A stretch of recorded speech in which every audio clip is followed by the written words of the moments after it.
ಧಾರವಾಡ ಜಿಲ್ಲಾ ಪಂಚಾಯತ್ ಸದಸ್ಯ ಯೋಗೇಶ್ ಗೌಡರ ಹತ್ಯೆ ಪ್ರಕರಣದಲ್ಲಿ ಮಾಜಿ ಸಚಿವ ಹಾಲಿ ಶಾಸಕ ವಿನಯ್ ಕುಲಕರ್ಣಿ ಜೀವಾವಧಿ ಶಿಕ್ಷೆಗೆ ಗುರಿಯಾಗಿದ್ದಾರೆ. ಇದೊಂದು ಸುದೀರ್ಘ ಕಾನೂನು ಹೋರಾಟ.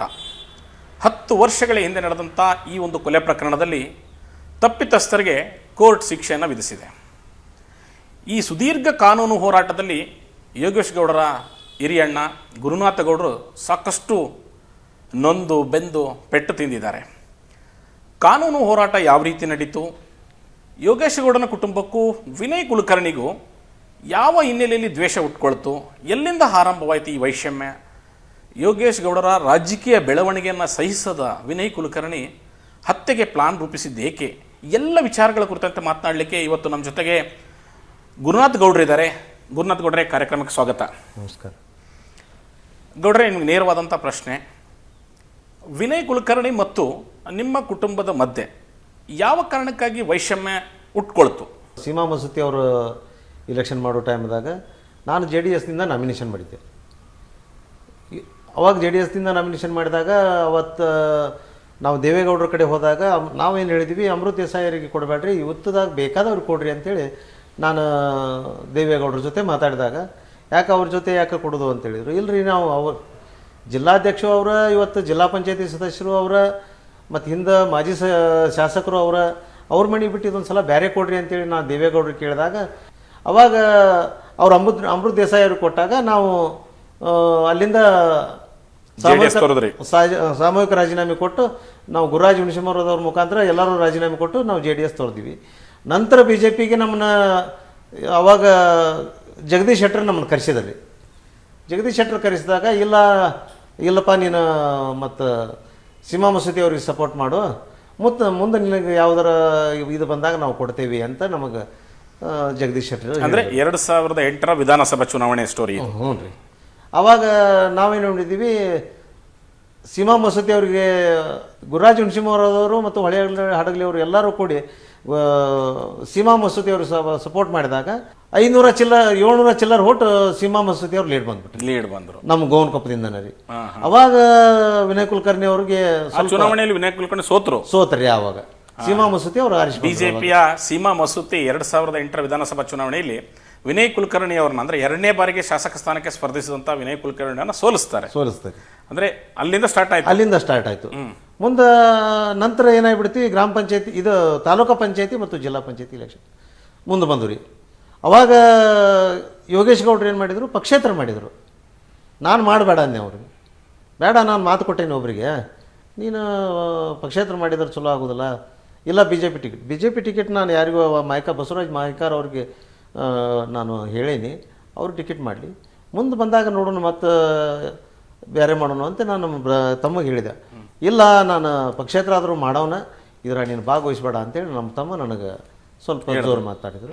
ಅವಾಗ ನಾನೇನು ಮಾಡಿದೆ, ಆಯ್ತಪ್ಪ, ನೀ ಪಕ್ಷೇತರ ಮಾಡತ್ತೀನಿ ಅಂದ್ರೆ ನಾನು ಈ ಕ್ಷೇತ್ರದಾಗಿರೋದಿಲ್ಲ, ನಾನು ಮೊರಬ್ JDP ಕ್ಷೇತ್ರಕ್ಕೆ ನಾನು ಪಕ್ಷೇತರ ಇದು ನಾಮಿನೇಷನ್ ಮಾಡಿದ್ದೆ ರೀ. ಅವಾಗ ನಾನು ಅಲ್ಲಿ ಉಳಿದೆ. ಅಲ್ಲಿ ಪಕ್ಷೇತರ ಮಾಡಿದ್ದೆ ರೀ ನಾನು ಮೊರಬ್ JDPಗೆ ಪಕ್ಷೇತರ ಮಾಡಿದಾಗ ಮತ್ತೆ ಯೋಗೇಶ್ ಗೌಡರು ಕರೆದು ನಾನು ಅಲ್ಲಿ ಬಂದು, ಬೇಡಣ್ಣ ನೀ ಬರಲಿಲ್ಲ ಅಂದ್ರೆ ನಾನು ಸೋಲ್ತೀನಿ, ಭಾಳ ಅಳುದು ಇದು ಮಾಡಕತ್ತಾಗ ನಾನು ಮತ್ತೆ ಬಂದು ಒಂದು ದಿನ ನಾನು ಕ್ಯಾಂಪೇನ್ ಮಾಡಿದೆ ರೀ. ನಾನು ಆ ಚುನಾವಣೆ ಒಳಗೆ ಯೋಗೇಶ್ ಗೌಡರು ಆರಿಸಿ ಬಂದರು ಲೀಡ್ಲಿಂದ. ತಾಲೂಕ್ ಪಂಚಾಯತ್ ಚುನಾವಣೆಯಲ್ಲಿ ತಾಲೂಕು ಪಂಚಾಯತಿ ಪಕ್ಷೇತರ ಗೆದ್ದು ಬಂದ ನಂತರ ಏನಾಯ್ತು ಗೌಡ್ರೆ? ಅವಾಗ ಏನಾಗಿತ್ತಂದ್ರಿ, 21 ತಾಲೂಕು ಪಂಚಾಯತಿ ಕ್ಷೇತ್ರ ನಮ್ಮಲ್ಲಿ. 21 ತಾಲೂಕು ಪಂಚಾಯತಿ ಕ್ಷೇತ್ರ ಇರೋದ್ರಿಂದ 10 BJPಗೆ ಅದು, 10 ಕಾಂಗ್ರೆಸ್ ಮತ್ತು JDS ಅದು ಸಮಬಲ ಆಯಿತು. ಅದಕ್ಕೆ ಅಧ್ಯಕ್ಷ ಸ್ಥಾನಕ್ಕೆ ಯೋಗೇಶ್ ಗೌಡ್ರ ಅವಶ್ಯಕತೆ ಹೆಚ್ಚಾಯಿತು. ನಾನು BJPಗಿದ್ದಾಗ ಅವಾಗ ಏನು ಮಾಡಿದ್ದೆ, ನಾನು ಯೋಗೇಶ್ ಗೌಡ್ರಿಗೆ ಮನವರಿಸಿ, ಇಲ್ಲ, ನಾನು 2ನೇ ಪೀರಿಯಡ್ ನಿನಗೆ ಅಧ್ಯಕ್ಷ ಕೊಡಿಸ್ತೀನಿ, ಮೊದಲನೇ ಪೀರಿಯಡ್ ನೀನು ನಮಗೆ BJP ಸಪೋರ್ಟ್ ಮಾಡು ಅಂತ ನಾನು ಯೋಗೇಶ್ ಗೌಡ್ರಿಗೆ ಹೇಳಿದೆ ರೀ. ಯೋಗೇಶ್ ಗೌಡ್ರು ಒಪ್ಕೊಂಡ್ರು ರೀ. ಇಲ್ಲ, ಅಲ್ಲಿ ಮತ್ತು ಬಂದಾಗ ನೀನು ಮೊದಲೇ ಇದ್ರೊಳಗೆ ಸ್ಥಾಯಿ ಸಮಿತಿ ಕೊಡಿಸ್ತೀನಿ, ನೀನು ಅದನ್ನು ಮಾಡ್ಕೊಂಡು ಹೋಗು, 2ನೇ ಪೀರಿಯಡ್ಗೆ ಬಂದಾಗ ನಿನ್ನ ಅಧ್ಯಕ್ಷನ ಮಾಡಿಸ್ತೀನಿ ಅಂತೇಳಿ ನಾನು ಯೋಗೇಶ್ ಗೌಡ್ರಿಗೆ ಹೇಳಿದೆ. ಅವಾಗ ಏನು ಮಾಡಿದರು, ಅಮೃತ್ ದೇಸಾಯಿ ಮತ್ತು ವಿನಯ್ ಕುಲಕರ್ಣಿ ಅವ್ರು ರೀ, ಯೋಗೇಶ್ ಗೌಡ್ರನ್ನ ಏನೇನೋ ಮಾಡಿ ಕರೆದು ಬಿಟ್ರಿ 2ನೇ ಟೈಮಿಗೆ. ಇಲ್ರಿ, 1ನೇ ಟೈಮ್ಗೆ ನಾವು ನಾಮಿನೇಷನ್ ಮಾಡೋಕೆ ಇತ್ತಾಗ ಹೋದಾಗ ಯೋಗೇಶ್ ಗೌಡ್ರನ್ನ ಸಡನ್ನಾಗಿ ಫೋನ್ ಮಾಡಿ ನಿನ್ನ ಅಧ್ಯಕ್ಷ ಮಾಡ್ತೀವಿ ಅಂತೇಳಿ ಅಮೃತ್ ದೇಸಾಯಿ ಮತ್ತು ವಿನಯ್ ಕುಲಕರ್ಣಿ ಅವರು ಇಬ್ಬರು ಕೂಡಿ ಯೋಗೇಶ್ ಗೌಡ್ರನ್ನ ಕರೆದ್ರು. ಅದು ಕಾಂಗ್ರೆಸ್ ಬೆಂಬಲ ಕೊಡ್ರಿ. ಕಾಂಗ್ರೆಸ್ ಬೆಂಬಲ ಕೊಟ್ಟು ಅವಾಗ ಅವ್ರ ಕಡೆ ಹತ್ತಿದ್ದು ಅಲ್ರಿ, JDS ಮತ್ತು ಕಾಂಗ್ರೆಸ್ ಕೂಡ ಹತ್ತಿದ್ದಾಗ ಯೋಗೇಶ್ ಗೌಡ್ರು ಅಲ್ಲಿ ಹೋಗ್ಬಿಟ್ರು. ಯೋಗೇಶ್ ಗೌಡ್ರು ಹೋದಾಗ ನಾನು ಏನು ಮಾಡಿದೆ, ಅಲ್ಲಿ ಕರೆಯಕ್ಕೆ ಹೋದೆ ರೀ ಯೋಗೇಶ್ ಗೌಡ್ರನ್ನ. ಬೇಡ, ನಾವು ಇಲ್ಲಿ ಮತ್ತೆ ಮಾತು ಕೊಟ್ಟೇವಿ, ನೀವು BJPಗೆ ಮಾತು ಕೊಟ್ಟಾಗ ನೀನು ಅಲ್ಲಿ ಹೋಗಬಾರ್ದು, ನೀನು ಬಾರಪ್ಪ ಅಂತೇಳಿ ನಾನು ಕರೆಯಕ್ಕೆ ಹೋದಾಗ ನಮ್ಮ ತಮ್ಮ ಬರಲಿಲ್ಲ ರೀ. ಅವಾಗ ನಾನು ಅಲ್ಲಿ ಅಧ್ಯಕ್ಷ ಮಾಡ್ತೀನಿ ಅಂದ್ರೆ ಬರ್ತೀನಿ ಅಂತೇಳಿ ಅಂದರಿ. ಅವಾಗ ವಿನಯ್ ಕುಲಕರ್ಣಿ ಮತ್ತು ಅಮೃತ್ ದೇಸಾಯರು ನನ್ನ ಕರೆದ್ರು. ಇಲ್ಲ, ನಾನು ಅಲ್ಲಿ ಮಾತು ಕೊಟ್ಟೀನಿ, ನಾನು BJP ಕಾರ್ಯಕರ್ತರಿರೋದ್ರಿಂದ ನಾನು ಅವ್ರಿಗೆ ಮಾತು ಕೊಟ್ಟೀನಿ, ನಾನು BJP ಕಡೆ ಇರ್ತೀನಿ ಅಂತ ಹೇಳಿದೆ ರೀ ನಾನು. ಅವಾಗ ವಿನಯ್ ಕುಲಕರ್ಣಿ ಅವ್ರು ಏನಂದರು, ಇಲ್ಲ ನಿಮ್ಮ ತಮ್ಮನ ಅಧ್ಯಕ್ಷ ಮಾಡ್ತೀವಿ, ನೀ ಸಪೋರ್ಟ್ ಮಾಡು ಅಂದರು. ನಾನು ಸಪೋರ್ಟ್ ಮಾಡೋಕ್ಕಾಗೋದಿಲ್ಲ, ಯಾಕಂದ್ರೆ ನೀವು ಅಧ್ಯಕ್ಷ ಯೋಗೇಶ್ ಗೌಡ್ರನ್ನ ಮಾಡ್ತೀರಿ, 10 ತಿಂಗಳು ನೀವು ಮಾತಾಡಿರಿ ಅಂತಂದ್ರೆ 10 ತಿಂಗಳು ನೀವು ಮಾಡಿದ್ರೆ ನಾಳೆ ಯೋಗೇಶ್ ಗೌಡ್ರು 10 ತಿಂಗಳಿಗೆ ಬಿಡಲಿಲ್ಲ ಅಂದ್ರೆ ನಾನು ಕೇಳ್ತೀರಿ, ನೀವು ನನಗೆ ಪಕ್ಷದಾಗ ನನಗೆ ಹೊಡೆತು ಬೀಳ್ತೈತಿ, ನಾನು ಬರೋದಿಲ್ಲ, ನೀವು ಮಾತಾಡ್ಕೊಡ್ರಿ ಅಂತೇಳಿ ಅಂದೆ ನಾನು. ಇಲ್ಲ, ನೀವು ಯಾವುದೋ ಪರಿಸ್ಥಿತಿ ಒಳಗೆ ಯೋಗೇಶ್ ಗೌಡ್ರಿಗೆ ನಾವು ಅಧ್ಯಕ್ಷ ಮಾಡ್ತೀವಿ, ನಾವು ಏನೂ ಮಾಡೋದಿಲ್ಲ, ನಾನು ಏನು ಮಾಡೋಕ್ಕಾಗೋದಿಲ್ಲ, ನಾನು BJP ಒಳಗೆ ಇರ್ತೀನಿ ಅಂತೇಳಿ ನಾನು ಅಲ್ಲಿಂದ ಎದ್ದು ಹೋದೆ ರೀ. ಅಧ್ಯಕ್ಷ ಮಾಡಿದ್ರು ರೀ ಅವನು. ಅಧ್ಯಕ್ಷ ಮಾಡಿದ್ರೆ ಮುಂದೆ 10 ತಿಂಗಳಿಗೆ ಅವಾಗ ಯೋಗೇಶ್ ಗೌಡ್ರಿಗೆ ಬಿಟ್ಟು ಕೊಡು ಅಂದರು. ಯೋಗೇಶ್ ಗೌಡ್ರು 10 ತಿಂಗಳು 12 ತಿಂಗಳ ಮಟನೂ ಅಧ್ಯಕ್ಷ ಅವರು ಆದರು. ನಂತರ ಅವಿಶ್ವಾಸ ಮಾಡೋಕೆ ವಿನಯ್ ಕುಲಕರ್ಣಿ ಅವರು ಇದನ್ನು ಮಾಡಿದ್ರಿ. ಅವಾಗ ನನಗೊಂದು ಮಾತು ಕೇಳಿದ್ರಿ ವಿನಯ್ ಕುಲಕರ್ಣಿ ಇಲ್ಲ ಯೋಗೇಶ್ ಗೌಡ್ರ ಮತ್ತು ಇಲ್ಲ ಗುರು ನೀನು ಇದ್ದಿ, ಅದ್ರಾಗ ಮತ್ತು ಯೋಗೇಶ್ ಗೌಡ್ರನ್ನ ಇದೊಂದು ಸಲ ರಾಜೀನಾಮೆ ಕೊಡಿಸು, ಮತ್ತು ಮುಂದೆ ಏನಾರ ಮಾಡೋನು ಅಂತಂದು. ನಾನು ಯೋಗೇಶ್ ಗೌಡ್ರನ್ನ ಕೇಳೋಕ್ಕಾಗೋದಿಲ್ಲಪ್ಪ, ನಾನು ಹೇಳೀನಿ ನಿಂದು 10 ತಿಂಗಳು ಮುಗಿದೈತಿ, ಬಿಟ್ಟು ಕೊಟ್ಬಿಡು, ಯಾಕಂದ್ರೆ ನಾಳೆ ಜನ ನಮ್ಮ ಬಗ್ಗೆ ತಪ್ಪು ಅಭಿಪ್ರಾಯ ಮಾಡ್ತಾರೆ, ಬಿಟ್ಟುಕೊಡು ಅಂತೇಳಿ ನಾನು ಯೋಗೇಶ್ ಗೌಡ್ರಿಗೆ ಹೇಳಿದೆ. ನಾನು ಇಲ್ಲ ವಿನಯ್ ಕುಲಕರ್ಣಿ ಅವರು ಅವಿಶ್ವಾಸ ಮಾಡ್ತೀನಿ ಅಂದಾರ, ಅವರು ಅವಿಶ್ವಾಸ ಮಾಡೋ ಮಟ್ಟ ನಾನು ರಾಜೀನಾಮೆ ಕೊಡೋದಿಲ್ಲ ಅಂತೇಳಿ. ಮುಂದೆ ಏನಾಯ್ತು ಗೌಡ್ರಲ್ಲಿ? ಅವಿಶ್ವಾಸ ಆಯ್ತಾ? ಹಾಂ, ಅವಿಶ್ವಾಸ ಮಾಡಿದ್ರಿ. ಅವಾಗ ಇಳಿಸಿದ್ರಿ. ಇಳಿಸಿದ ಮ್ಯಾಗ ನಂತರ ಮತ್ತೆ ಹೊಳ್ಳಿ ಯೋಗೇಶ್ ಗೌಡ್ರು ಒಟ್ಟು ಸಂಘಟನೆ ಮಾಡಾಕತ್ತಾರ ರೀ. ಅವರು BJPಗೆ ಸಪೋರ್ಟ್ ಕೊಡಲಿಲ್ಲ. ಅವಾಗ BJPಗೆ ಸಪೋರ್ಟ್ ಕೊಡಲಿಲ್ಲ ರೀ, ಸುಮ್ಮನೆ ತಾವು ಉಳಿದು ಇದನ್ನು ಮಾಡಿದರು. ಅವಾಗ BJP ಅವರು ಅವ್ರಿಗೆ ಸಪೋರ್ಟ್ ಮಾಡಿ ಅವ್ರನ್ನ ಅವಿಶ್ವಾಸ ಮಾಡಿದ್ರು.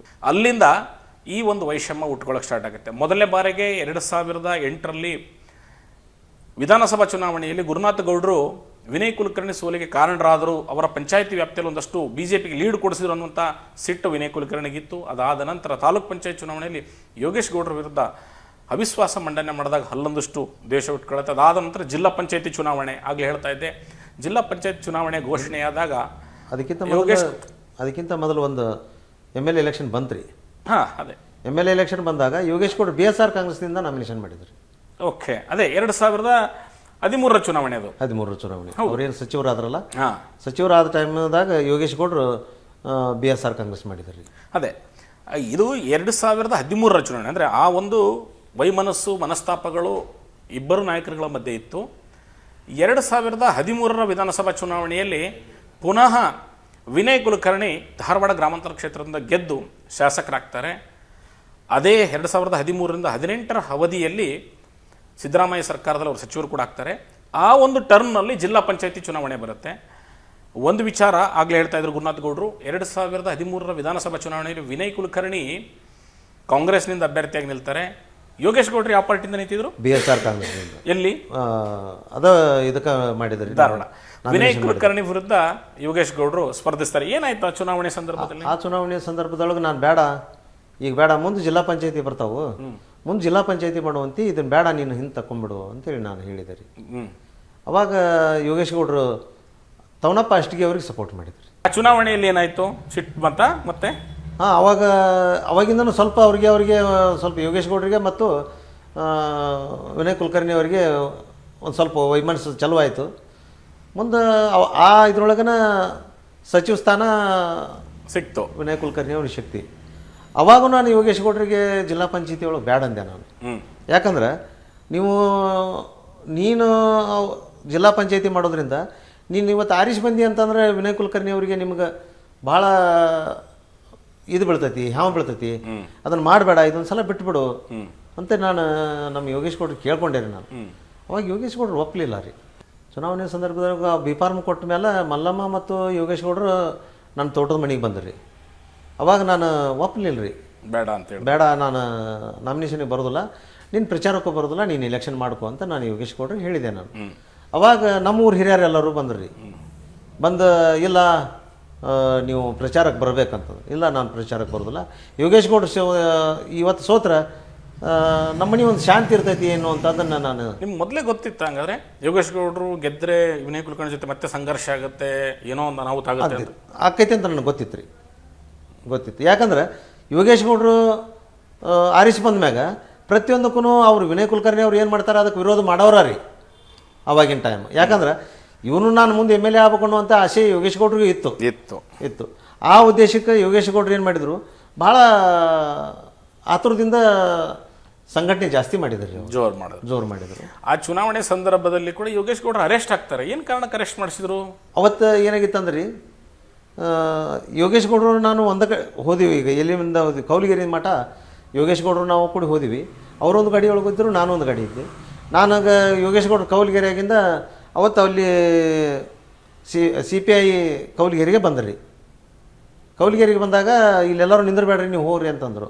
ಅವಾಗ ನಾನು ಏನು ಹೇಳಿದೆ ಯೋಗೇಶ್ ಗೌಡ್ರಿಗೆ, ನೀನು ಹೆಬ್ಬಳ್ಳಿ ಕಡೆ ಹೋಗು, ನಾನು ಅಮೀನ್ಬಾಯಿ ಕಡೆ ಹೋಗ್ತೇನೆ ಅಂತೇಳಿ ಯೋಗೇಶ್ ಗೌಡ್ರಿಗೆ ಅಂದೆ ರೀ ನಾನು. ಅವಾಗ ಯೋಗೇಶ್ ಗೌಡ್ರು ಏನು ಮಾಡಿದ್ರು, ಇಲ್ಲ ನಾನು ಅಮೀನ್ಬಾಯಿ ಕಡೆ ಹೋಗ್ತೀನಿ, ನೀವು ಹೆಬ್ಬಳ್ಳಿ ಕಡೆ ನೋಡ್ಕೊಡ್ರಿ ಅಂತೇಳಿ ಅಂದರು. ಅಂದ್ಕೊಳ್ಳೇನು ಅವಾಗ ಇಸ್ಮಾಯಿಲ್ ತಾಮಟ್ಕರ್ ಕೌಲಿಗೆರೆಗೆ ಬಂದಿದ್ರು ರೀ. ಇಸ್ಮಾಯಿಲ್ ತಾಮಟ್ಕರ್ ಕೌಲಿಗೆರೆಗೆ ಬಂದಾಗ ಅವ್ರು ದುಡ್ಡು ಹಂಚಾಕತ್ತಿದ್ರು. ಅದನ್ನು ಯಾಕೆ ದುಡ್ಡು ಹಂಚಾಕತ್ತಾರ ಅವರು, ನೀವು ಅದನ್ನು ಬಂದ್ ಮಾಡಿಸ್ರಿ ಅಂತೇಳಿ CPIಗೆ ನಮ್ಗೆ ಒಂದು ಸ್ವಲ್ಪ ಅಲ್ಲಿ ವಾದ ಐತೆ ಕೌಲಿಗೆರೆ ಒಳಗರೆ. ಆ ನಂತರ ನಾವು ಏನು ಮಾಡಿದ್ವಿ, ಇಲ್ಲ ಗೌಡ್ರ ನಾನು ಅವ್ರನ್ನ ಕಳಿಸ್ತೀನಿ, ಅವ್ರನ್ನ ಹೊರಗೆ ಹಾಕೊಂಬಿಟ್ಟ ನಾವು ಹೋಗೋದಿಲ್ಲ, ನೀವು ಅವ್ರ ಹೊರಗೆ ಇಲ್ಲಿಂದ ಕೌಲಿಗೆರೆಯಿಂದ ಬಿಟ್ಟಾಗ ನಾವು ಹೋಗ್ತೀವಿ ಅಂತೇಳಿ ಅಲ್ಲಿ CPIಗೆ ನಾನು ಹೇಳಿದ್ರಿ. ಹೇಳಿದ್ಮ್ಯಾಗ ಆಯ್ತು ಗೌಡ್ರ. ಮತ್ತೆ ಯೋಗೇಶ್ ಗೌಡ್ರ ಮೇಲೆ ದುಡ್ಡು ಹಂಚ್ತಾ ಇದ್ರೆ ಎಲೆಕ್ಷನ್ ಅಂತ ಕೇಸ್ ಮಾಡ್ತಾರಲ್ಲ? ಇಲ್ಲ ರೀ, ನಾನು ಮುಂದೆ ಅಲ್ಲಿಂದ ಅಮೀನ್ಬಾವಿಗೆ ಯೋಗೇಶ್ ಗೌಡ್ರು ಹೋದರು, ನಾನು ಇದಕ್ಕೆ ಹೆಬ್ಬಳ್ಳಿ ಕಡೆ ಹೋದೆ. ಯೋಗೇಶ್ ಗೌಡ್ರ ಬೆನ್ನು ಹತ್ತಿ ಅವತ್ತಿನ CPI ಏನು ಅವ್ರು ಅಲ್ಲಿದ್ರಲ್ರಿ, ಯೋಗೇಶ್ ಗೌಡ್ರನ್ನ ಫಾಲೋ ಮಾಡಿದ್ರು ರೀ ಅಮೀನ್ಬಾವಿಗೆ. ಅಮೀನ್ಬಾವಿಯಿಂದ ನಾನು ಕೌಲಿಗೆರೆಯಿಂದ ಬಿಟ್ಟು ಮುಂದೆ ಚಂದನಮಟ್ಟಿಗಿದ್ದೆ. ಚಂದನಮಟ್ಟಿಗೆ ನನಗೆ ಫೋನ್ ಬಂತು, ಇಲ್ಲ ಯೋಗೇಶ್ ಗೌಡ್ರನ್ನ ಅರೆಸ್ಟ್ ಮಾಡ್ಯಾರ. ಜಿಲ್ಲಾ ಪಂಚಾಯತಿ ಚುನಾವಣೆಗೆ ನಿಂತಹ ಯೋಗೇಶ್ ಗೌಡರ ವಿರುದ್ಧ ಚುನಾವಣೆಯಲ್ಲಿ ಅಕ್ರಮ ಎಸಗ್ತಾರೆ ಅಂತೇಳಿ ಒಂದು FIR ಆಗುತ್ತೆ, ಅವರನ್ನು ಅರೆಸ್ಟ್ ಮಾಡಿ ಜೈಲಿಗೆ ಕಳಿಸ್ತಾರೆ. ಮುಂದೆ ಜಿಲ್ಲಾ ಪಂಚಾಯತ್ ಚುನಾವಣೆ ಅವ್ರು ಜೈಲಲ್ಲಿದ್ದೇ ಗೆದ್ಕೊಂಡು ಬರ್ತಾರೆ. ಆಗಲೇ ಹೇಳಿದೆ, ಇದಿಷ್ಟು ಈ ವಿನಯ್ ಕುಲಕರ್ಣಿ ಮತ್ತು ಯೋಗೇಶ್ ಗೌಡನ ಮಧ್ಯೆ ವೈಷಮ್ಯ ಬೆಳಿಲಿಕ್ಕೆ ಪ್ರಮುಖ ಕಾರಣ. ಒಂದು ತಾಲೂಕು ಪಂಚಾಯತಿ ಚುನಾವಣೆ, ಒಂದು ವಿಧಾನಸಭಾ ಚುನಾವಣೆ, ಅದಾದ ನಂತರ ಜಿಲ್ಲಾ ಪಂಚಾಯತಿ ಚುನಾವಣೆ. ಒಟ್ಟಾರೆ ಇದೊಂದು ರಾಜಕೀಯ ವೈಷಮ್ಯದ ಹಿನ್ನೆಲೆಯಲ್ಲಿ ಬೆಳೆದುಕೊಂಡಂಥ ಹಗೆತನ ಆಗಲೇ ಹೇಳ್ತದೆ. ಈಗ ಪ್ರಮುಖವಾಗಿ ಈ ಕೇಸಿಗೆ ಬರೋಣ. ಜಿಲ್ಲಾ ಪಂಚಾಯತಿಯಲ್ಲಿ ಗೆದ್ದರು, ಆ ಜಿಲ್ಲಾ ಪಂಚಾಯತಿ ಮೀಟಿಂಗ್ನಲ್ಲಿ ಏನು ದೊಡ್ಡ ಗಲಾಟೆ ಆಯ್ತಲ್ಲ, ಏನಾಯ್ತು ಅದು? ಅವತ್ತಿನ ಇದ್ರೊಳಗೆ ನಾನು ಇದ್ದಿದ್ದಿಲ್ಲ ರೀ. ಇರುವಂಥ ಅಲ್ಲಿದ್ದ ಜನ ನನಗೆ ಹೇಳಿದರು, ಇಲ್ಲ ಭಾಳ ಗಲಾಟೆ ಮಾಡಿದರು, ಭಾಳ ಅವ್ರವ್ರಿಗೆ ಬಾಯಿ ಭಾಳ ಆಯ್ತು, ಮತ್ತು ಬಾಟ್ಲಿ ಅದು ಒಗದಾಡಿದರು. ಆವಾಗ ಯೋಗೇಶ್ ಗೌಡ್ರ ಹಂಗೆ ನೋಡ್ಕೊತೇನೆ, ಯೋಗೇಶ್ ಗೌಡ್ರಿಗೆ ವಿನಯ್ ಕುಲಕರ್ಣಿ ಅವ್ರು ನೋಡ್ಕೊತೇನೆ ಅಂತೇನೋ ಒಂದು ಮಾತು ಅಂದ್ರಂತ. ಅವಾಗ ಯೋಗೇಶ್ ಗೌಡ್ರು ನಾನು ಮುಂದಿನ ಎಲೆಕ್ಷನ್ MLA ಎಲೆಕ್ಷನ್ ಬರ್ತೈತಿ, ಅವತ್ತ ನಾನು ನೋಡ್ಕೊ ನೀನು, ನಾನು ಮುಂದಿನ MLA ಎಲೆಕ್ಷನ್ಗೆ ನಾನು ನಿನ್ನ ವಿರುದ್ಧ ಎಲೆಕ್ಷನ್ ಮಾಡ್ತೀನಿ ಅಂತೇಳಿ ಯೋಗೇಶ್ ಗೌಡ್ರು ಹೇಳಿದಾಗ ಅವತ್ತಿನಿಂದ ವಿನಯ್ ಕುಲಕರ್ಣಿ ಅವರು ಯೋಗೇಶ್ ಗೌಡ್ರ ಮೇಲೆ ಒಂದು ಕಣ್ಣಿಟ್ರು ಅನ್ನುವಂಥದ್ದು ನಮಗೆ ಕಂಡು ಬಂದ. ವೀಕ್ಷಕರಾಗಲೇ ಹೇಳ್ತಾ ಇದ್ವಿ, ಅಂದರೆ ಯೋಗೇಶ್ ಗೌಡ ವಿನಯ್ ಕುಲಕರ್ಣಿ ಮಧ್ಯೆ ಬದ್ಧ ವೈರತ್ವ ದಿನದಿಂದ ದಿನಕ್ಕೆ ಜಾಸ್ತಿ ಆಗ್ತಾ ಇತ್ತು. ಜಿಲ್ಲಾ ಪಂಚಾಯತ್ ಗೆದ್ದು ಬಂದ ನಂತರ KDP ಸಭೆಯಲ್ಲಿ ವಾಕ್ಸಮರ ಸ್ಟಾರ್ಟ್ ಆಗುತ್ತೆ ಕುಡಿಯೋ ನೀರಿನ ವಿಚಾರಕ್ಕೆ. ತಾರಕಕ್ಕಿರುತ್ತೆ, ಏಕವಚನದಲ್ಲಿ ನಿಂದಿಸ್ಕೊಳ್ತಾರೆ, ನೋಡ್ಕೊಳ್ತೀನಿ ಒಂದು ಕೈ ಅಂತ. ಆಗ ಯೋಗೇಶ್ ಗೌಡರು ಕೂಡ ಹೇಳ್ತಾರೆ, ಬಾ ಮುಂದಿನ ವಿಧಾನಸಭಾ ಚುನಾವಣೆಗೆ ನಾನು ನೋಡ್ತೀನಿ ನಿನ್ನ ವಿರುದ್ಧ ಅನ್ನುವಂಥ ಮಾತನ್ನು ಹೇಳ್ತಾರೆ. ಇದಿಷ್ಟು ಅದಾದ ನಂತರ 2016 ಜೂನ್ 15ಕ್ಕೆ ಯೋಗೇಶ್ ಗೌಡರ ಕೊಲೆಯಾಗುತ್ತೆ. ಕೊಲೆಯಾದ ದಿನ ತಾವೆಲ್ಲಿದ್ರಿ, ಏನು ಮೆಸೇಜ್ ಬಂತು, ಏನಾಗಿತ್ತು? ನಾನು ಮನೆಯಾಗಿದ್ದೆ ರೀ. ಮನೆಯಾಗಿದ್ದಾಗ ಅಲ್ಲಿಂದನೇ ಒಬ್ಬರು ನನಗೆ ಫೋನ್ ಮಾಡಿದರು, ಇಲ್ಲ ಯೋಗೇಶ್ ಗೌಡ್ರು ಅನ್ನಾರ ಫೋನಾಗೆ ಮರ್ಡರ್ ಆಗೈತಿ ಜಿಮ್ನ್ಯಾಗ, ನೀವೆಲ್ಲಿದ್ದೀರಿ ಅಂತ ಕೇಳಿದ್ರು. ನಾ ಮನೆಯಾಗದೇನಿ ಅಂತಂದೆ. ಅಂದ್ಕೊಳ್ಳೇನ ಮತ್ತು ಆ ನಂತರ ಮಲ್ಲಮ್ಮ ನನಗೆ ಫೋನ್ ಮಾಡಿದ್ಲು, ಇಲ್ಲ ಜಿಮ್ನ್ಯಾಗ ಏನೋ ದಾಂಧಲೆ ಆಗೈತೆ ಅಂತ ಹೇಳಿ. ಹಂಗೆ ಸಡನ್ನಾಗಿ ನಾನು ಗಾಡಿನ ತೊಗೊಂಡು ನಾನು ಜಿಮ್ಮಿಗೆ ಹೋದ ನಂತರ ನಾನು ಅಲ್ಲಿ ನೋಡಿದಾಗ ಯೋಗೇಶ್ ಗೌಡ್ರು ತಲೆ ಎಲ್ಲ ಒಡೆದು ಮೆದುಳೆಲ್ಲ ಹೊರಗೆ ಬಂದಿತ್ತು. ಅಲ್ಲಿಂದ ಕುತ್ತಿಗೆ ಕಟ್ ಮಾಡಿದರು. ನಂತರ ಹೊಟ್ಟೆ ನೋಡಿದೆ, ಹೊಟ್ಟೆ ಹರಿದಿದ್ರು, ಹೊಟ್ಟೆ ಎಲ್ಲ ಕಳ್ಳೆಲ್ಲ ಹೊರಗೆ ಬಂದಿದ್ದು. ಅದನ್ನು ನೋಡಿ ನನಗೆ ಭಾಳ ದುಃಖ ಆಯಿತು, ತಡ್ಕೊಳಕ್ಕಾಗಲಿಲ್ಲ. ನಾನು ಅಲ್ಲಿಂದ ಭಾಳ ಇದು ಮಾಡಾಕತ್ಮ್ಯಾಗ ಅಲ್ಲಿದ್ದ ಅವರೆಲ್ಲರೂ ನಾನು ಕರ್ಕೊಂಡು ಹೊರಗೆ ಬಂದರು. ನಂತರ ನಾವು ಹೋಗಿ ಹೊರಗೆ ನಾನು ಕುಂದ್ರಿಸಿದ ಮ್ಯಾಗ ಮಲ್ಲಮ್ಮ ಬಂದರು. ಮಲ್ಲಮ್ಮ ಬಂದ ಕೂಡಲೇ ಮಲ್ಲಮ್ಮನು ಅದನ್ನು ನೋಡಿ ಭಾಳ ಅಳಾಕತ್ಲು. ಆವ ನಂತರ ನಾವು ನಮ್ಮನ್ನ ಬೇಡ ಇಲ್ಲಿ ಬರ್ರಿ ಅಂಥೇಳಿ ಪೊಲೀಸ್ ಸ್ಟೇಷನ್ ಕರ್ಕೊಂಡು ಹೋದರು. ಪೊಲೀಸ್ ಸ್ಟೇಷನ್ ಕರ್ಕೊಂಡು ಹೋದ ನಂತರ ಅಲ್ಲಿ ನಮ್ಮನ್ನ ಕಂಪ್ಲೇಂಟ್ ಮಾಡಿರಿ ಅಂತೇಳಿ ನನಗಂದರು. ನಾನು ಕಂಪ್ಲೇಂಟ್ ಒಲ್ಲೆ ಅಂತ ಹೇಳಿದೆ. ನಾನು ಬರೀದಿಲ್ಲ, ಯಾರ್ದಾರ ಮಲ್ಲಮ್ಮನ ಕಡೆಯಿಂದ ಬರ್ಸ್ರಿ, ಯಾಕಂದ್ರೆ ಅವ್ರ ಮನೆಯವರು ಇರೋದರಿಂದ ಮಲ್ಲಮ್ಮನ ಕಡೆಯಿಂದ ಬರ್ಸೋಣ ಅಂತೇಳಿ ನಾನು ಹೇಳಿದೆ. ಅವಾಗ ಮಲ್ಲಮ್ಮ ಏನಂದ್ರು, ನಾನೇ ಬರೀದು ಅಂದ್ರೆ ನನಗೆ ಬರೆಯೋಕ್ಕಾಗೋದಿಲ್ಲ, ಮತ್ತೊಬ್ಬರ ಕಡೆ ಕಡೆ ಬರ್ಸ್ರಿ ಅಂತೇಳಿ ಅಂದು. ಅವಾಗ ಅಲ್ಲಿ ಜಿಮ್ಮಿಗಿರುವಂಥ ಡಾಕ್ಟರ್ ದತ್ತ ಅಂತ ಅನ್ನುವಂಥ ಒಬ್ಬರು ಯೋಗೇಶ್ ಗೌಡ್ರ ಸ್ನೇಹಿತ, ಅವರು ಜಿಮ್ ಮಾಡ್ಕೊತ ಅಲ್ಲಿದ್ದರು. ಅವರು ಜಿಮ್ ಬರೀ ಟೈಮ್ ಅದು ಅವ್ರ ಕಡೆಯಿಂದ ನಾನು ಕಂಪ್ಲೇಂಟ್ ನೋಡ್ರಿ ಆಯಿತು, ನೀವು ಕೊಲೆ ಆಯಿತು, ಕಂಪ್ಲೇಂಟ್ ಆಯಿತು, ನಿಮ್ಗೆ ಅನಿಸುತ್ತಾ ಕೊಲೆ ಆದ ದಿವಸ ಇದರಿಂದ ವಿನಯ್ ಕುಲಕರ್ಣಿ ಇದ್ದಾರೆ ಅಥವಾ ಅವ್ರ ಬೆಂಬಲಿಗರಿದ್ದಾರೆ ಅಂತ ನಿಮ್ಗೆ ಏನಾದ್ರು ಅನಿಸುತ್ತಾ? ಅವತ್ತಿನ ಇದ್ರಾಗ ಆಕಿ ಮಲ್ಲಮ್ಮ ಏನು ಮಾಡಿದ್ರಿ, ಕಂಪ್ಲೇಂಟ್ ಬರೋಕ್ಕಿಂತ ಮೊದಲು ಮಮ್ಮ ನಿನ್ನೆ ಒಂದು ಲೆಟರ್ ಬಂದೈತಿ, ಮತ್ತು ಹಿಂಗೆ ಅದ್ರಾಗ ಯೋಗೇಶ್ ಗೌಡ್ರ ಉದಯಗೌಡ್ರ ಮರ್ಡ್ರ ಯಾವ ಥರ ಆಗೈತಿ ಅದೇ ಥರನ ಯೋಗೇಶ್ ಗೌಡ್ರ ನಿಮ್ಮ ಮರ್ಡರ್ ಆಕೈತಿ, ನೀವು ಸ್ವಲ್ಪ ಹುಷಾರಿರಿ ಅನ್ನುವಂಥ ಮಾತು ಆ ಲೆಟ್ರ್ ಬಂದೈತಿ ಅಂತೇಳಿ ನನಗೆ ಮಲ್ಲಮ್ಮ ಹೇಳಿದ್ಲು. ಆ ಲೆಟ್ರ್ ಎಲ್ಲೈತಿ ಅಂತ ನಾನು ಮಲ್ಲಮ್ಮನ ಕೇಳಿದೆ. ಅವಾಗ ಇಲ್ಲ ಇಲ್ಲೇ ವಿನೋದ ಆಗೈತಿ ಅಂತ. ನಿಮಗೆ ಎಕ್ಸಾಕ್ಟ್ಲಿ ಮೊದಲು ನಿಮ್ಗೆ ಗೊತ್ತಿತ್ತು ಇದರಿಂದ ವಿನಯ್ ಕುಲಕರ್ಣಿ ಕೈವಾಡ ಇದೆ ಅಂತ. ನಿಮ್ಗೆ ವಿನಯ್ ಕುಲಕರ್ಣಿನೇ ಕೊಲೆ ಮಾಡಿಸಿದ ನನ್ನಂತ ಖಚಿತವಾಗಿದ್ದು ಯಾವಾಗ ನಿಮಗೆ? ಅದು ಏನು ಲೆಟ್ರ್ ಮೊದಲಾದ್ರೂ ಯೋಗೇಶ್ ಗೌಡ್ರು ಕೂಡ ಅವರು ವಿರೋಧ ಮಾಡ್ಕೊತ ಬಂದಿದ್ದರು ಎಲ್ಲದರೊಳಗೂ. ಆದರೆ ಲೆಟ್ರ್ ಬಂದ ಮ್ಯಾಗ ಅವರು ಹಿಂದೆ ಉದಯಗೌಡ್ರು ಬಂದಾಗೂ ಅದೇ ಹೆಸರು ಇತ್ತು, ಯೋಗೇಶ್ ಗೌಡ್ರಿಗೂ ಅದೇ ಹೆಸರು ಬಂದಾಗ ವಿನಯ್ ಕುಲಕರ್ಣಿ ಅವ್ರ ಕೈವಾಡ ಐತಿ. ಯಾಕಂದ್ರೆ ಯೋಗೇಶ್ ಗೌಡ್ರು ಇರೋದ್ರಿಂದ ಮುಂದಿನ ಇಲೆಕ್ಷನ್ನಿಗೆ ಯೋಗೇಶ್ ಗೌಡ್ರು ವಿನಯ್ ಕುಲಕರ್ಣಿ ಅವರು ವಿರೋಧ ಮಾಡ್ತಾರೆ ಅನ್ನುವಂಥ ಉದ್ದೇಶ ಇಟ್ಕೊಂಡು ವಿನಯ್ ಕುಲಕರ್ಣಿ ಅವರ ಯೋಗೇಶ್ ಗೌಡ್ರು ಮರ್ಡರ್ ಮಾಡ್ಸ್ಯಾರ ಅನ್ನುವಂಥದ್ದು ಕನ್ಫರ್ಮ್ ಇತ್ತು. ಈಗ ಕಾನೂನು ಹೋರಾಟ ಸ್ಟಾರ್ಟ್ ಮಾಡಿದ್ರಲ್ಲ, ಏನೆಲ್ಲ ಹರ್ಡಲ್ಸ್ ಬಂದು? ಈ ಸೆಷನ್ ಕೋರ್ಟ್ ಆಯಿತು, ಪೊಲೀಸರು ಚಾರ್ಜ್ ಶೀಟ್ ಹಾಕಿದ್ರು, ಆರೋಪಿಗಳು ಸರೆಂಡರ್ ಆದರು, ಬೇಲ್ ತೊಗೊಂಡು ಹೊರಗೆ ಬಂದರು, ಟ್ರಯಲ್ ನಡೀತಾ ಇತ್ತು ಸೆಷನ್ ಕೋರ್ಟಲ್ಲಿ. ನಿಮಗೆ ಯಾವಾಗ ಇದರಲ್ಲಿ ಒತ್ತಡಗಳು ಬರ್ಲಿಕ್ಕೆ ಸ್ಟಾರ್ಟ್ ಆಯಿತು? ಎವಿಡೆನ್ಸ್ ಬರೋ ಮಟನೂ ಮಲ್ಲಮ್ಮ ನಮ್ಮ ಜೊತೆನೇ ಇದ್ಲು, ನಮ್ಮ ಜೊತೆ ಹೋರಾಟ ಮಾಡ್ತಿದ್ಲು, CBI ಕೊಡ್ರಿ ಅಂತ ಕೇಳಿದ್ಲು. ಆದರೆ ಆವಾಗಿನ ಮೂಮೆಂಟ್ ರಾಜ್ಯ ಸರ್ಕಾರ ಕಾಂಗ್ರೆಸ್ ಇರೋದ್ರಿಂದ ನಮಗೆ ಯಾವುದೂ ಇದನ್ನು ಕೊಡಲಿಲ್ಲ, ಬೆಂಬಲ ಸಿಗಲಿಲ್ಲ. ನಮಗಿಲ್ಲ, ಸರಿಯಾದ ತನಿಖೆ ಮಾಡಿರಿ ಅಂತೇಳಿ ನಾವು ಲೆಟರ್ ಕೊಟ್ಟರು ಸಹಿತ ಅದು ಯಾವುದೂ ಸರಿಯಾದ ತನಿಖೆ ಮಾಡಲಿಲ್ಲ.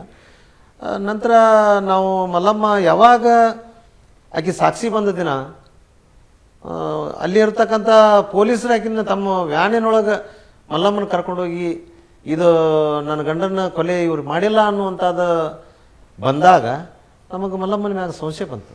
ಕೋರ್ಟ್ನಾಗೆ ಬಂದು ಹೇಳಿದ್ರೆ ಮಲ್ಲಮ್ಮ ಕೋರ್ಟ್ನೊಳಗೆ ಬಂದು ಅಂದ್ರೆ ಗಂಡನ ಕೊಲೆ ಇವ್ರು ಮಾಡಿಲ್ಲ ಅಂತ ಇವ್ರು ಮಾಡಿಲ್ಲ ಅಂತ ಹೇಳಿದಾಗ, ಇಲ್ಲ ಇವ್ರ ಜೊತೆ ನನ್ನ ಗಂಡ ಭಾಳ ಚಲೋ ಇದ್ದ, ಇವರು ನಮ್ಮ ಗಂಡ ಯಾವ ಸೆಷನ್ ಕೋರ್ಟ್ನಾಗ ಆಯ್ತಾ? ಧಾರವಾಡ ಸೆಷನ್ ಕೋರ್ಟ್ನೊಳಗಾಗಿತ್ತು. ವೀಕ್ಷಕರೇ, ಧಾರವಾಡದಲ್ಲಿ ನಡೆದಂಥ ಕೊಲೆಗೆ ಆಗಾಗಲೇ ಸಾಮಾಜಿಕ ಹೋರಾಟಗಾರ ಬಸವರಾಜ ಕೊರವರ್ ಅವರ ಎಂಟ್ರಿ ಆಗಿತ್ತು. ಇದನ್ನು ಪ್ರತಿಭಟಿಸಿ ಆ ಕುಟುಂಬಕ್ಕೆ ಸಾಥ್ ನೀಡುವಂಥ ಕೆಲಸವನ್ನು ಬಸವರಾಜ ಕೊರವರ್ ಮಾಡಿದರು. ಯಾವಾಗ ಮಲ್ಲಮಳೆ ಈ ಪ್ರಕರಣದಿಂದ ಹಿಂದೆ ಸರಿತಾ ಇದ್ದಾಳೆ ಅಂತ ಸಿಂಪ್ಟಮ್ಸ್ ಗೊತ್ತಾದಾಗ ಯೋಗೇಶ್ ಗೌಡರ ತಾಯಿ ತುಂಗಮ್ಮ ಮತ್ತು ಗುರುನಾಥ್ ಗೌಡರನ್ನ ಇಂಪ್ಲೀಡ್ ಮಾಡಿ ಬೆಂಗಳೂರಿನ ಹೈಕೋರ್ಟ್ನಲ್ಲಿ ರಿಟ್ ಪಿಟಿಷನ್ ಫೈಲ್ ಆಗುತ್ತೆ, ಈ ಪ್ರಕರಣವನ್ನು CBI ಕೊಡಬೇಕು ಅಂತೇಳಿ. ಅಲ್ಲಿ ಒಂದು ಸುದೀರ್ಘ ಕಾನೂನು ಹೋರಾಟ ಆಗುತ್ತೆ. ಗುರುನಾಥ್ ಗೌಡರು ಆ ಹೋರಾಟದಲ್ಲಿದ್ದರು, ಬಸವರಾಜ್ ಕೊರವರ್ ಅವರು ಆ ಹೋರಾಟದಲ್ಲಿದ್ದರು, ಇವರ ತಾಯಿ ಕೂಡ ಆ ಹೋರಾಟದಲ್ಲಿದ್ದರು. ಹೈಕೋರ್ಟ್ನಲ್ಲಿ CBIಗೆ ಈ ಪ್ರಕರಣ ಹೋಗೋದಿಲ್ಲ, ಹೈಕೋರ್ಟ್ ರಿಜೆಕ್ಟ್ ಮಾಡುತ್ತೆ. ಆದರೆ ಹೈಕೋರ್ಟ್ ಅವತ್ತೊಂದು ಮಹತ್ವದ ಆದೇಶವನ್ನು ಮಾಡುತ್ತೆ. ಏನಂತ ಹೇಳಿದ್ರೆ, ಯಾವ ಗುರುನಾಥ ಗೌಡರ ಫಾರ್ಮ್ ಹೌಸ್ಗೆ ತುಳಜಪ್ಪ ಸುಲ್ಫಿ ಬಂದು ಒತ್ತಡ ಆಗ್ತಿದ್ರು, ಅವೆಲ್ಲ ವಿಚಾರಗಳು ಕೋರ್ಟ್ ಗಮನಕ್ಕೆ ತಂದಾಗ ಫುಟೇಜಸ್ ಕೊಟ್ಟಾಗ ಕೋರ್ಟ್ ಹೇಳುತ್ತೆ ಈ ಪ್ರಕರಣದಲ್ಲಿ ವಿನಯ್ ಕುಲಕರ್ಣಿ ಇದ್ದಾರೆ. 195 ಅಡಿಯಲ್ಲಿ ಅಂದರೆ ಸಾಕ್ಷ್ಯನಾಶ ಪ್ರಕರಣದ ಅಡಿಯಲ್ಲಿ ತುಳಜಪ್ಪ ಸುಲ್ಫಿ ಮತ್ತು ವಿನಯ್ ಕುಲಕರ್ಣಿ ವಿರುದ್ಧ FIR ದಾಖಲಿಸಿ ಅಂತೇಳಿ ಧಾರವಾಡ ಪೊಲೀಸರಿಗೆ ಹೈಕೋರ್ಟ್ ಸೂಚನೆಯನ್ನು ಕೊಡುತ್ತೆ. ನೋಡ್ರಿ, 10 ವರ್ಷಗಳಲ್ಲಿ ಸುದೀರ್ಘ ಹೋರಾಟ ಮಾಡಿದ್ದೀರಿ, ಸಾಕಷ್ಟು ದಣದಿದ್ದೀರಿ. ಈ ಹೋರಾಟದಲ್ಲಿ ಎಷ್ಟೆಲ್ಲ ಅಡೆತಡೆಗಳನ್ನು ಎದುರಿಸಿದ್ರಿ ಮತ್ತು ನಿಮಗೆ ಯಾರು ಇದಕ್ಕೆ ಭಾಳ ಬೆಂಬಲವಾಗಿ ನಿಂತಂಥದ್ದು? ನನಗೆ ಆವಾಗಿನ ಟೈಮ್ದಾಗ ಬಸವರಾಜ ಕೊರವರ ನಮ್ಮ ತಾಯಿ ಏನು ಬಸವರಾಜ ಕೊರವರನ್ನ ಕರೆಸಿ, ಇಲ್ಲ ನೀ ನಿಂತು ಮಾಡಬೇಕಪ್ಪ, ಯಾಕಂದ್ರೆ ನನ್ನ ಮಗಗಿದ್ರಾಗ ಏನೂ ಗೊತ್ತಿಲ್ಲ, ಮತ್ತು ನೀ ಕೈ ಬಿಡೋದಾದ್ರೆ ನಾವು ಸರಿತೇವೆ ಅಂಥೇಳಿ ಇದು ಮಾಡಿದರು. ಇಲ್ಲ, ನಾನು ಸರಿದಲ್ಲವ, ಯೋಗೇಶ್ ಗೌಡ್ರ ಆತ್ಮಕ್ಕೆ ನಾನು ಶಾಂತಿ ಕೊಡಿಸ್ತೇನೆ, ಇದು ನ್ಯಾಯ ಯಾರು ಯೋಗೇಶ್ ಅವ್ರ ಕೊಲೆ ಯಾರು ಮಾಡ್ಯಾರ ಕೊಲೆ ಆರೋಪಿ ಯಾರು ಅನ್ನುವಂಥದ್ದನ್ನು ಸಾಬೀತು ಮಾಡಿಸ್ತೀನಿ ಅನ್ನುವಂಥದ್ದನ್ನು ಅವತ್ತೂ ಬಸವರಾಜ್ ಕೊರವಾರ ನಮ್ಮ ಜೊತೆ ಮಾತಾಡಿದ್ರು. ನೋಡ್ರಿ, ಕೇಸ್ ನಡೆಸಿದ ನಂತರ ಕೂಡ ನೀವು CBIಗೆ ಹೋಗುತ್ತೆ, ತನಿಖೆ ಆಗುತ್ತೆ, ಹೊಸ ಆರೋಪಿಗಳು ಅರೆಸ್ಟ್ ಆಗುತ್ತೆ, ವಿನಯ್ ಕುಲಕರ್ಣಿ ಅರೆಸ್ಟ್ ಆಗ್ತಾರೆ. ಎಲ್ಲ ಆದ ನಂತರ ನಿಮ್ಮನ್ನು ಕೂಡ ನಿರಂತರವಾಗಿ ಟಾರ್ಗೆಟ್ ಮಾಡುವಂಥ ಕೆಲಸ ಆಗುತ್ತೆ. ನಿಮ್ಮ ಮೇಲೆ ಬೇರೆ ಬೇರೆ ಕೇಸ್ಗಳಾಗ್ತಾರೆ, ಹಣಿತಾರೆ, ನಿಮ್ಮನ್ನು ಜೈಲಿಗೆ ಕಳಿಸ್ತಾರೆ. ಎಷ್ಟು ಕೇಸ್ಗಳಾಯಿತು? ಎಷ್ಟರ ಜೈಲಿಗೆ ಹೋಗಿ ಬಂದ್ರಿ ನೀವು ಈ ಪ್ರಕರಣದ ಕಾನೂನು ಹೋರಾಟದಲ್ಲಿ? ಆ ಪ್ರಕರಣದ ಕಾನೂನು ಹೋರಾಟದ ನಾವು ಮಾಡಾಕತ್ತ ಮ್ಯಾಗ ನನಗೆ 4 ಕೇಸ್ ಮಾಡಿದ್ರಿ ರೀ. 4 ಕೇಸ್ ಮಾಡಿದರು. 4 ಕೇಸ್ನೊಳಗೆ ಒಂದು ಮತ್ತು ಮಲ್ಲಮ್ಮನ ಕಡೆಯಿಂದ ಒಂದು ಹಾಫ್ ಮರ್ಡರ್ ಕೇಸ್ ಮಾಡಿಸಿದ್ರಿ ನಾನು. ಮಲ್ಲಮ್ಮನ ಕಡೆಯಿಂದ ಯೋಗೇಶ್ಗೌಡನ ಪತ್ನಿ ಮಲ್ಲಮ್ಮನ ಕಡೆಯಿಂದನೂ ಒಂದು ಕೇಸ್ ಮಾಡಿಸಿದ್ರಿ, ಹಾಫ್ ಮರ್ಡರ್ ಕೇಸ್. ಒಂದು ಇಲ್ಲ ಸುಳ್ಳು ಕೇಸ್, ಇಲ್ಲ ಕಂಟ್ರಿ ಪಿಸ್ತೂಲ್ ಕೇಕ್ನಾಗಿಟ್ಟು ಬಸವರಾಜ್ ಕೊಡೋರನ್ನ ಮರ್ಡರ್ ಮಾಡಕ್ಕೆ ಪ್ಲ್ಯಾನ್ ಮಾಡ್ಯಾರ ಅಂತೇಳಿ ಅದು ಒಂದು ಕೇಸ್ ಮಾಡಿದ್ರು. ಆ ಕೇಸಿನೊಳಗೆ ನನಗೆ 7 ತಿಂಗಳು ಬಸವರಾಜ್ ಮುತ್ತಿಗಿನ ಮರ್ಡರ್ ಮಾಡಾಕತ್ತ ಇದನ್ನ ಮಾಡ್ಯಾರ, ಪ್ಲ್ಯಾನ್ ಮಾಡ್ಯಾರ ಅಂತೇಳಿ ಕೇಕ್ನೊಳಗೆ ಪಿಸ್ತೂಲ್ ಇಟ್ಟು ಕಳಿಸ್ಯಾರ ಅಂತೇಳಿ ಅದು ಸುಳ್ಳು. ಯಾಕಂದ್ರೆ ನನಗೆ ಬರೀ ಕೇಸ್ ನಡೆಸಬೇಕು, ಇದನ್ನ ಏನಾರ ಒಂದು ದಾರಿ ಹಿಡಿಸ್ಬೇಕು ಅನ್ನೋಂಥದ್ದು ಅಷ್ಟೇ ಇತ್ತು. ನನಗೆ ಯಾರು ಮರ್ಡರ್ ಮಾಡಿಸ್ಬೇಕು, ಏನು ಮಾಡಬೇಕು ಅನ್ನೋಂಥದ್ದು. ಈಗ ಅಂತಿಮವಾಗಿ ನಿಮಗೆ ತೀರ್ಪು ಬಂದಿದೆ, ತೀರ್ಪಿನ ಬಗ್ಗೆ ಏನು ಹೇಳ್ತೀರಿ? ಈ ಜಡ್ಜ್ಮೆಂಟ್ ಖುಷಿ ಇದೆನಾ? ಈ ಜಡ್ಜ್ಮೆಂಟ್ ಖುಷಿ ಇದೆ ರೀ ನಮಗೆ. ರಾಕೇಶ್ ರಂಜನ್ ಅವರು ಸುರೇಶ್ ಅವ್ರನ್ನ ಮತ್ತೆ ಚೇಂಜ್ ಮಾಡಿ ಜಹಾ ಅವ್ರನ್ನ ಕಳಿಸಿದ್ದಾರೆ ರೀ. ಜಹಾ ಅವರು ಸರಿಯಾದ ದಾಖಲೆಗಳನ್ನು ಮತ್ತು ಅವರು ಏನು ರಾಕೇಶ್ ರಂಜನ್ ಅವರು ಮಾಡಿದ ಇದನ್ನೆಲ್ಲ ಸರಿಯಾದ ಇದಕ್ಕೆ ಕೋರ್ಟಿಗೆ ಕೊಟ್ಟು ಇದನ್ನು ಮಾಡಿದ ಮ್ಯಾಗ ನಮಗೆ ಅವತ್ತು ಜಹಾ ಅವ್ರು ಏನು ಬಂದ ಮ್ಯಾಗ ಅವ್ರು ಸರಿಯಾದ ತನಿಖೆ ಇದನ್ನೆಲ್ಲ ಕೊಟ್ಟ ನಂತರ ನಮಗೇನು ಅನಿಸ್ತೀವಿ ಮತ್ತಷ್ಟು ಖುಷಿ ಅನ್ಸಕೈತಿ. ಯಾಕಂದ್ರೆ ಇದು ನಿಜವಾದ ಆರೋಪಿಗಳಿಗೆ ಶಿಕ್ಷೆ ಆಗ್ತೈತಿ ಅನ್ನುವಂಥದ್ದು ನಮಗೆ. ಗೌಡ್ರೆ, ಈಗ 16 ಲಕ್ಷ ಕುಟುಂಬಕ್ಕೆ ಪರಿಹಾರ ಕೊಡಬೇಕು ಅಂತಲೂ ಹೇಳಿದ್ದಾರೆ. ಆದರೆ ಈ ಸಂದರ್ಭದಲ್ಲಿ ಮಲ್ಲಮ್ಮ ಅವರು ನಿಮ್ಮ ಕುಟುಂಬ ಜೊತೆಗಿಲ್ಲ. ಕೋರ್ಟ್ ಕೂಡ ಆ ವಿಚಾರವನ್ನು ಹೇಳಿದೆ. ನಿಜವಾದ ಸಂತ್ರಸ್ತೆ ಯಾರು ಅಂತ ಹೇಳಿದ್ರೆ ತುಂಗಮ್ಮ ಅನ್ನುವಂಥ ಮಾತನ್ನು ಹೇಳಿದ್ರೆ, ತಾಯಿ ಹೆಂಡತಿ ಅಲ್ಲ ಅಂತ ಹೇಳಿ. ಈ ಬಗ್ಗೆ ಒಂದು ಸಂಕ್ಷಿಪ್ತವಾಗಿ ಹೇಳೋದಾದರೆ ನೋಡ್ರಿ, ಮಲ್ಲಮ್ಮ ಆಕೆ ನಿಜವಾಗಿಯೂ ಹಿಂದಾದ್ರೂ ರೊಕ್ಕ ಅಂದ್ರೆ ಮಲ್ಲಮ್ಮ ಸ್ವಲ್ಪ ಬಾಯಿ ಬಿಡ್ತಾಳ್ರಿ. ಆಕೇನು ಒಲ್ಲೆ ಅಂತ ಹೇಳೋದಲ್ಲ ರೀ. ಮಲ್ಲಮ್ಮ ತೊಗೊಳಕ್ಕೆ ಮೇಲೆ ಅದಾಳ, ರೆಡಿ ಅದಾಳ. ಆದ್ರೆ ಮುಟ್ಟುದಾದ್ರೆ ಮಕ್ಕಳಿಗೆ ಮುಟ್ಲಿರಿ, ಆದ್ರೆ ಮಲ್ಲಮ್ಮಗೆ ₹1 ಮುಟ್ಟಬಾರ್ದು. ಯೋಗೇಶ್ಗೌಡ ಮಕ್ಕಳಿಗೆ ಹೋಗ್ಲಿ. ಅವು ನನ್ನ ಮಕ್ಕಳು. ಇವತ್ತಿಲ್ಲ ನಾಳೆ ನನಗೆ ಯಪ್ಪ ಅಂತನ್ನುವಂಥ ಶಬ್ದ ಬರ್ತೈತಿ ಅನ್ನುವಂಥದ್ದು ಐತೆ ನನಗೆ. ಇಲ್ಲ, ಕೋರ್ಟ್ ಹೇಳಿದೆ ಗುರುನಾಥ್ ಗೌಡ್ರಿಗೂ ಮತ್ತು ಯೋಗೇಶ್ ಗೌಡ್ರ ಮಕ್ಕಳಿಗೆ ಕೊಡಿ ಅಂತಲೇ ಕೋರ್ಟ್ ಹೇಳಿರುವಂಥದ್ದು. ಈ ಪ್ರಕರಣದಲ್ಲಿ ಒಂದು ಲಾಜಿಕ್ ಎಂಡ್ ಸಿಕ್ಕಿದೆ. ಇನ್ನೂ ಕೂಡ ಕಾನೂನು ಹೋರಾಟ ಮುಗಿದಿಲ್ಲ ಗೌಡ್ರೆ. ಈಗ ವಿನಯ್ ಕುಲಕರ್ಣಿಯವರು ಪುನಃ ಹೈಕೋರ್ಟಿಗೆ ಹೋಗಿ ಮೇಲ್ಮನವಿ ಸಲ್ಲಿಸಲಿಕ್ಕೆ ಅವಕಾಶ ಇದೆ. ತಾವು ಅಲ್ಲಿ ಕೂಡ ಚಾಲೆಂಜ್ ಮಾಡ್ತೀರಾ ಮೇಲ್ಮನವಿ ಸಲ್ಲಿಸಿದರೆ? ನಾನು ಯಾವುದೋ ಪರಿಸ್ಥಿತಿ ಒಳಗೆ ನಾನು ಚಾಲೆಂಜ್ ಮಾಡ್ತೀನಿ. ಇದು ಗುರುನಾಥ್ ಗೌಡರ ಮಾತಾಗಿತ್ತು. ಈಗ ಕಾರ್ಯಕ್ರಮ ಮುಗಿಸುವಂಥ ಸಮಯ. ನಿರಂತರ ಸುದ್ದಿಗಳಿಗೆ ನುಡಿ ಏಷ್ಯಾನೆಟ್ ಸುವರ್ಣ ನ್ಯೂಸ್.